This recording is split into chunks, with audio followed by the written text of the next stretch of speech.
ಓಹ್, ಒಂದೇ ಒಂದು ವಿಡಿಯೋ ನನ್ನ ಇಡೀ ಲೈಫ್ನೇ ಚೇಂಜ್ ಮಾಡ್ಬಿಡ್ತು. ನನ್ನ ಮೇಲೆ FIR ಆಗೋದೇನೋ, ಪೊಲೀಸ್ ಅವರು ನನ್ನ ಪೊಲೀಸ್ ಸ್ಟೇಷನ್ ಎಳ್ಕೊಂಡು ಹೋಗ್ಲಿಕ್ಕೆ ಮನೆಗೆ ಬರೋದೇನೋ, ಅದಾದ್ಮೇಲೆ ನಾನು ನನ್ನ ಮನೆಯವರು ಕೋರ್ಟು ಕಚೇರಿ ಅಂತ ಅಲ್ದಾಡೋದು.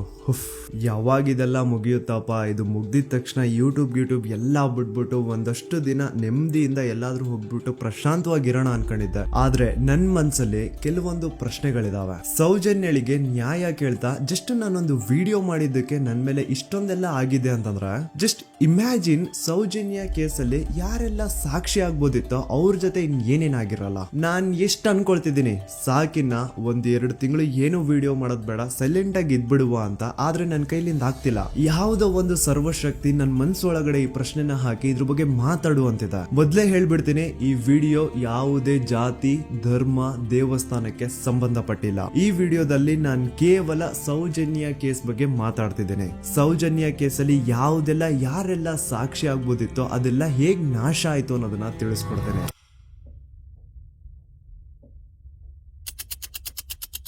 ನೆನಪು ಮಾಡ್ಕೊಳ್ಳಿ, 9 ಅಕ್ಟೋಬರ್ 2012 ಸೌಜನ್ಯ ಕಾಣೆ ಆದಾಗ ಸೌಜನ್ಯನ ಮನೆಯವರು ಅಂಡ್ ಊರಿನ 200-300 ಜನ ಸೇರ್ಕೊಂಡು ರಾತ್ರಿ 12 ಗಂಟೆವರೆಗೂ ಸೌಜನ್ಯಗೋಸ್ಕರ ಹುಡುಕ್ತಾರ.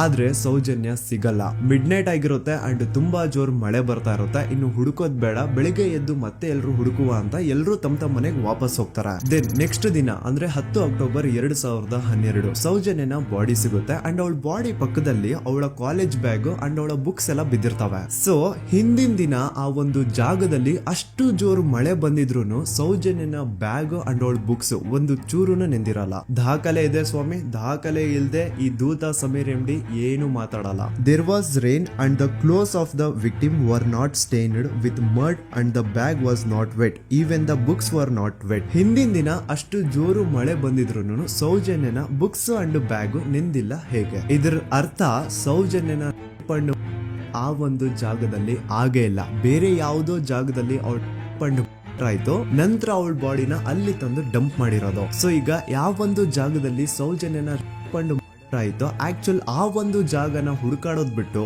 ಪೊಲೀಸರು ಉಲ್ಟಾ ಏನ್ ಮಾಡ್ತಾರೆ ಅಂದ್ರೆ, ಯಾವ ಒಂದು ಜಾಗದಲ್ಲಿ ಸೌಜನ್ಯನ ಬಾಡಿ ಸಿಕ್ಕಿತ್ತೋ ಅದೇ ಜಾಗದಲ್ಲೇ ಅವಳ ಪಂಡು ಆಗಿತ್ತು ಅಂತ ಪ್ರೂವ್ ಮಾಡ್ಲಿಕ್ಕೆ ಹೊರಡ್ತಾರ. ಇಲ್ಲಿ ಪೊಲೀಸ್ ಅವರ ಬುದ್ಧಿವಂತಿಕೆ ನೋಡಿ, ಯಾವ ಒಂದು ಜಾಗದಲ್ಲಿ ಸೌಜನ್ಯನ ಬಾಡಿ ಸಿಕ್ಕಿತ್ತೋ ಅಲ್ಲಿ ಅವ್ರದ್ದು ಯಾವುದೇ ಒಂದು ಒಳ ಉಡುಪು ಸಿಗಲ್ಲ. ಅದಕ್ಕೆ ಇವ್ರು ಏನ್ ಮಾಡ್ತಾರೆ ಅಂದ್ರೆ, ನೆಕ್ಸ್ಟ್ ದಿನ ಸೌಜನ್ಯ ಮನೆಗೆ ಹೋಗ್ಬಿಟ್ಟು ಅಲ್ಲಿ ಮನೆಯವರಿಂದ ಸೌಜನ್ಯನ ಇನ್ನರ್ ವೇರ್ಸ್ ನ ಇಸ್ಕೊಂಡ್ ಬಂದು ಅದನ್ನ ನಂತರ ರಿಪೋರ್ಟ್ಸ್ ಅಲ್ಲಿ ಇದು ನಮ್ಗೆ ಸೌಜನ್ಯ ಬಾಡಿ ಸಿಕ್ಕಿದ ಜಾಗದಲ್ಲೇ ಸಿಕ್ಕಿದ್ದು ಅಂತ ಮೆನ್ಷನ್ ಮಾಡ್ತಾರೆ. ಪೊಲೀಸ್ನವರು ಅವಳ ಪುಸ್ತಕ ಎಲ್ಲ ಹುಡುಕಾಡಿದ್ರು, ಯಾರಾದ್ರೂ ಫೋನ್ ನಂಬರ್ ಉಂಟಾ ಅಂತ ಹೇಳಿ ತುಂಬ ನಾ ಎಲ್ಲ ತೆಗೆದುಕೊಟ್ಟೆ. ನನ್ನ ಮಗಳ ವಿಷಯ ನನಗೆ ಎಲ್ಲ ಗೊತ್ತು ಸರ್, ನೋಡಿ ಪುಸ್ತಕ ಅಂತ ನೋಡಿದೆ. ಅವಾಗ ನನ್ನ ತಂಗಿಯ ಒಂದು ನಂಬ್ರ ಇತ್ತು, ಆ ನಂಬ್ರನ್ನು ತಗೊಂಡೋಗಿದ್ದಾರೆ. ಆಮೇಲೆ ಮನೆಯಿಂದ ಮರು ದಿವಸ ಸಂತೋಷ್ ರಾವ್ ಸಿಕ್ಕಿದ ದಿವಸ ಹೊಲ ಉಡುಪಿದೆಯಲ್ಲ ಸರ್, ಅದು ಮನೆಯಿಂದ ತಗೊಂಡೋಗಿದ್ದಾರೆ. ಅದಕ್ಕೆ ನಾವು ಒಂದು ಗುರುತಿಗೆ ಒಂದು ಸ್ಟಿಚ್ ಮಾಡಿಕೊಟ್ಟಿದ್ದೇವೆ, ನೂಲಿನ ಒಂದು ಬಿಳಿ ನೂಲಿನ ಒಂದು ಸ್ಟಿಚ್ ಮಾಡಿಕೊಟ್ಟಿದ್ದೇವೆ. ಅದನ್ನೇ ತನಿಖೆಗೆ ಅವರಲ್ಲಿ ಇಟ್ಟಿದ್ದಾರೆ. ನೋಡಿ, ಪೊಲೀಸ್ ಅವ್ರ ಪ್ರಕಾರ ಸೌಜನ್ಯ ಪಂಡು ಆಗಿದ್ದು ಆ ಒಂದು ಹಳ್ಳ ಹತ್ರ, ಆದ್ರೆ ಆಕ್ಚುಲಿ ಅಲ್ಲಿ ಪಂಡು ಆಗೇ ಇಲ್ಲ. ಬಟ್ ಸ್ಟಿಲ್ ಈ ಒಂದು ಪಾಯಿಂಟ್ ನ ಪ್ರೂವ್ ಮಾಡ್ಲಿಕ್ಕೆ ಪೊಲೀಸ್ ಅವರು ಯಾವ ಮಟ್ಟಕ್ಕೆ ಹೋಗ್ತಾರೆ ಅಂತಂದ್ರೆ, ಯಾವೊಂದು ಜಾಗದಲ್ಲಿ ಸೌಜನ್ಯನ ಬಾಡಿ ಸಿಕ್ಕಿತ್ತೋ ಅಲ್ಲಿಂದ 50 ಅಡಿ ದೂರದಲ್ಲಿ ಸಂತೋಷ್ ರಾವ್ನ ಒಂದು ಟೆಂಟ್ ಹಾಕ್ಸ್ತಾರೆ. ಸೌಜನ್ಯನ ಆಗ್ಬೇಕಾದ್ರೆ ಎಲ್ಲೋ ಬಾಹುಬಲಿ ಬೆಟ್ಟದಲ್ಲಿದ್ದಂತಹ ಸಂತೋಷ್ ರಾವ್ ಇಲ್ಲ ಅದೇ ಜಾಗದಲ್ಲಿ ಇದ್ದ ಅಂತ ಪ್ರೂವ್ ಮಾಡ್ಲಿಕ್ಕೆ ಸಂತೋಷ್ ರಾವ್ನ ಒಂದು ಟೆಂಟ್ ಹಾಕ್ತಾರೆ. ಒಂದಿಷ್ಟು ಪ್ಲಾಸ್ಟಿಕ್ ಚೀಲಗಳನ್ನ ಹಾಸ್ಬಿಟ್ಟು ಅದ್ರ ಮೇಲೆ ಸಂತೋಷ್ ರಾವ್ನ ಕೆಲವೊಂದು ಥಿಂಗ್ಸ್ ಇಟ್ಬಿಟ್ಟು ಇವ್ನು ಇಲ್ಲೇ ಇದ್ದ ಅಂತ ಪ್ರೂವ್ ಮಾಡಿಸ್ತಾರ. ಈಗ ಸ್ವಲ್ಪ ತಲೆ ಯೂಸ್ ಮಾಡಿ, ಸೌಜನ್ಯ ಕಾಣೆಯಾಗಿದ್ದ ದಿನ ಸೌಜನ್ಯನ ಮನೆಯವರು ಅಂಡ್ ಊರಿನ ಜನ ಸುಮಾರು 200-300 ಜನ ಸೇರ್ಕೊಂಡ್ಬಿಟ್ಟು ಸೌಜನ್ಯಗೋಸ್ಕರ ಹುಡುಕ್ತಾರೆ. ಅವ್ರು ಅದೇ ಜಾಗದಲ್ಲಿ ಹುಡುಕ್ತಾರ ಗುರು, ಎಲ್ಲೂ ಜಾಸ್ತಿ ದೂರ ಹೋಗಲ್ಲ, ಅದೇ ಜಾಗದಲ್ಲಿ ಹುಡುಕ್ತಿರ್ತಾರ. ಕತ್ಲೆಯಲ್ಲಿ ಸೌಜನ್ಯನ ಬಾಡಿ ಕಾಣಿಸಿಲ್ಲ ಅನ್ಕೊಳ್ಳಿ, ಏನೋ ಸ್ವಲ್ಪ ಪೊದೆಗಳ ಹಿಂದೆ ಅಥವಾ ಬೇಲಿಗಳು ಅಡ್ಡ ಬಂದಿರಬಹುದು, ಹಾಗಾಗಿ ಅವಳ ಬಾಡಿ ಕಾಣಿಸಿಲ್ಲ ಅನ್ಕೊಳ್ಳಿ. ಆದ್ರೆ ಅಲ್ಲಿಂದಾನೆ 50 ಅಡಿ ದೂರದಲ್ಲಿರುವಂತಹ ಸಂತೋಷ್ ರಾವ್ನ ಟೆಂಟ್ ಆ 200-300 ಜನರಲ್ಲಿ ಒಬ್ರಿಗೂ ಕಾಣಿಸಿಲ್ವಾ? ಅಷ್ಟೇ ಅಲ್ಲ, ನೆಕ್ಸ್ಟ್ ದಿನ ಅಂದ್ರೆ 10 ಅಕ್ಟೋಬರ್ 2012 ಸೌಜನ್ಯನ ಮೃತದೇಹ ಸಿಕ್ಕಿದೆ ಅನ್ನೋ ಒಂದು ನ್ಯೂಸ್ ಲೋಕ್ ಲೈಟ್ಸ್ ಗೆಲ್ಲ ಗೊತ್ತಾದಾಗ ಅಲ್ಲಿ ಒಂದು ಅಂದಾಜು ಪ್ರಕಾರ 3000 ಜನ ಸೇರ್ತಾರಂತ. ಆಗ್ಲೂ ಸಹ ಆ 3,000 ಜನರಲ್ಲಿ ಒಬ್ರಿಗೂ ಸಹ ಆ ಸಂತೋಷ್ ರಾವ್ನ ಟೆಂಟ್ ಕಾಣಿಸೇ ಇಲ್ಲ. ಜಾಸ್ತಿ ದೂರ ಇಲ್ಲ ಗುರು, ಎಲ್ಲಿ ಬಾಡಿ ಸಿಕ್ಕಿರುತ್ತೋ ಅಲ್ಲಿಂದ 50 ಅಡಿ ದೂರ ಅಷ್ಟೇ. ಆದ್ರೂ ಆ ಟೆಂಟ್ ಯಾರಿಗೂ ಕಾಣಿಸೇ ಇಲ್ಲ. ಹೇಗೆ? ಯಾಕಂತಂದ್ರೆ ಆ ಟೆಂಟ್ ಅಲ್ಲಿ ಇರ್ಲೇ ಇಲ್ಲ. ಇದ್ರೆ ತಾನೇ ಕಾಣಿಸೋದಕ್ಕೆ. ಪಾಪ ಸಂತೋಷ್ ರಾವ್ನ ಈ ಕೇಸಲ್ಲಿ ಹೆಂಗಾದ್ರೂ ಮಾಡಿ ಫಿಟ್ ಮಾಡ್ಲೇಬೇಕು ಅಂತ ಪೊಲೀಸ್ ಅವ್ರು ಫಿಕ್ಸ್ ಆಗ್ಬಿಟ್ಟಿದ್ರು. ಇನ್ನೊಂದು ಲಾಜಿಕಲ್ ಪಾಯಿಂಟ್ ಹೇಳ್ತೀನಿ ನಿಮ್ಗೆ. ಈ ಒಂದು ಸ್ಟೇಟ್ಮೆಂಟ್ ನ ನೋಡಿ. ಈ ಸ್ಟೇಟ್ಮೆಂಟ್ ಬೇರೆ ಯಾರು ಕೊಟ್ಟಿದ್ದಲ್ಲ ಗುರು. 5 ಜನ ಕಿಡಿಗೇಡಿಗಳು ಸಂತೋಷ್ ರಾವ್ನ ಬಾಹುಬಲಿ ಬೆಟ್ಟದಿಂದ ಕರ್ಕೊಂಡ್ ಬಂದು ಪೊಲೀಸ್ ಅವ್ರ ಕೈಗೆ ಒಪ್ಸಿದ್ರು. ಆ ಕಿಡಿಗೇಡಿಗಳಲ್ಲೇ ಒಬ್ಬ ಕೊಟ್ಟಂತಹ ಸ್ಟೇಟ್ಮೆಂಟ್ ಇದು. ಇದ್ರಲ್ಲಿ ಇವನ್ ಹೇಳ್ತಿದ್ದಾನೆ ಸಂತೋಷ್ ರಾವ್ ಕೈಯಲ್ಲಿ ಒಂದು ಚೀಲ ಇತ್ತು ಅಂತ.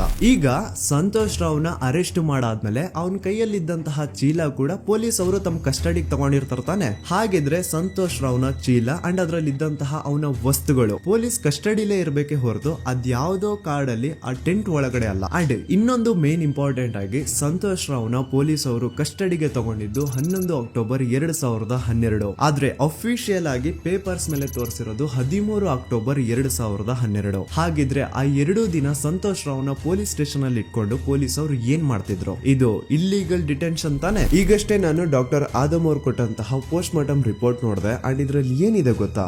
ಸೌಜನ್ಯ ಸತ್ತಾದ್ಮೇಲೆ ಅಲ್ಲ, ಅವಳು ಬದುಕಿರ್ಬೇಕಾದ್ರೇನೆ, ಅವಳು ಮಾಡ್ತಾ ಇರ್ಬೇಕಾದ್ರೇನೆ ಆ ದುಷ್ಕರ್ಮಿಗಳು ಅವಳ ಯೋನಿ ಒಳಗಡೆ 6 ಇಂಚು ಮಣ್ಣು ತುಂಬಿರೋದು. ಅಂಡ್ ರೀಸೆಂಟ್ ಆಗಿ ಬರ್ತಾ ಇರುವಂತಹ ಇನ್ನೊಂದು ಬಿಗ್ಗೆಸ್ಟ್ ಅಲಿಗೇಷನ್ ಏನು ಅಂತಂದ್ರೆ ಸಂತೋಷ್ ರಾವ್ ಬ್ರೈನ್ ಮ್ಯಾಪಿಂಗ್ ಗೆ ಒಪ್ಕೊಂಡಿಲ್ಲ ಅಂತ. ಅಂತವ್ರು ಪ್ಲೀಸ್ ಈ ಒಂದು ಡಾಕ್ಯುಮೆಂಟ್ ನ ಕಂಡ್ಬಿಟ್ಟು ನೋಡಿ. ಇಲ್ಲಿ ಸಂತೋಷ್ ರಾವೇ ಹೇಳ್ತಿದ್ದಾನೆ, ಅಪರಾಧಿ ಎಂದು ಸಾಬೀತು ಮಾಡಲು ಅಗತ್ಯವಿರುವ ಯಾವುದೇ ವೈಜ್ಞಾನಿಕ ಪರೀಕ್ಷೆಗೆ ಒಳಪಡಲು ಸ್ವಯಂ ಇಚ್ಛೆ ವ್ಯಕ್ತಪಡಿಸಿರುತ್ತೇನೆ. ಕೆಳಗಡೆ ಸಂತೋಷ್ ರಾವ್ನ ಸಿಗ್ನೇಚರ್ ಇದೆ ಅಂಡ್ ಈ ಕಡೆ ಕೋರ್ಟ್ ನ ಸೀಲ್ ಕೂಡ ಇದೆ. ಅಂಡ್ ಇನ್ನೊಂದು ವಿಷಯ, ನನ್ನ ವಿಡಿಯೋದಲ್ಲಿ ನಾನು ಹೇಳಿದ್ದೀನಿ ಸಂತೋಷ್ ರಾವ್ಗೆ ಫಿಮೋಸಿಸ್ ಅನ್ನೋ ಒಂದು ಕಾಯಿಲೆ ಇತ್ತು ಅಂತ. ಅಂಡ್ ಅಲ್ಲಿ ಇನ್ನೊಂದು ಪಾಯಿಂಟ್ ಕೂಡ ಹೇಳಿದ್ದೀನಿ, ಇನ್ ಕೇಸ್ ಅವನ್ ಏನಾದ್ರೂ ಮಾಡಿದ್ರೆ ನರಕ ಅನುಭವಿಸ್ತಾನೆ ಅಂತ. Note that point.